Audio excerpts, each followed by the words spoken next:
கடந்த ஆண்டு 2025 ஒவ்வொருவருக்கும் ஒரு பாதிப்பை, மகிழ்ச்சியை ஏற்படுத்தியிருக்கும். ஒரு சிலருக்கு வரவு, ஒரு சிலருக்கு செலவு, ஒரு சிலருக்கு புகழ், ஒரு சிலருக்கு அவமானம், உயிரிழப்பு, உயிர் பிறப்பு என மாறி மாறி நிகழ்ந்திருக்கும். எதுவுமே நிரந்தரமில்லாத இந்த உலகில் அனைத்தும் மாயை. எதுவுமே நாம் திட்டமிட்டு நடந்தவை அல்ல.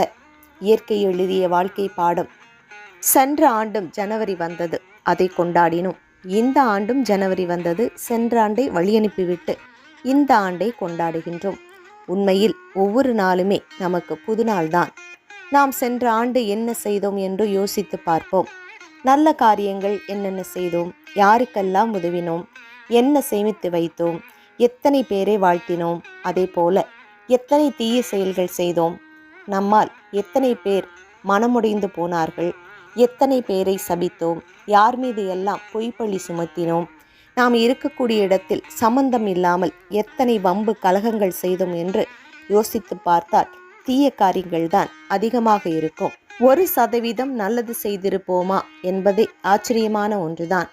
இது என்ன கணக்கு என்று யோசித்தால் பாவ கணக்கு, புண்ணிய கணக்கு தான். சரி, போனது போகட்டும், இனியாவது புண்ணிய கணக்குகளை அதிகம் சேர்ப்போம்.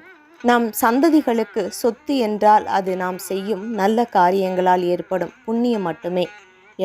எனவே இந்த ஆண்டு 1 அறிவு உயிர் முதல் 6 அறிவு உயிர் வரை யாரையும் இம்சை செய்யாதீர்கள்.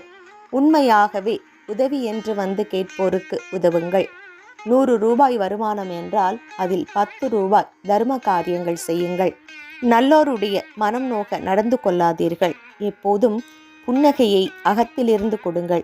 பிறரை பற்றி இல்லாத பொல்லாததை சொல்லி பழியை பிறர் மீது போடாதீர்கள். என்றவரை உதவுங்கள். முடிந்தவரை நேர்மையை கடைபிடியுங்கள். உண்மைகள் மறைக்கப்படலாம், ஆனால் அது ஒருபோதும் ஊமையாக இருப்பதில்லை. உண்மையும் அன்பும் மன்னிக்கும் குணமும் இருக்கும் இடத்தில் இறைவன் தனக்கான இருப்பிடத்தை அமைத்துக் கொள்வான்.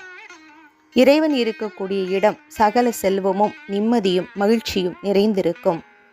நடந்தவை நடந்தவையாக இருக்கட்டும், இனி நடப்பவை நல்லவையாக இருக்கட்டும்.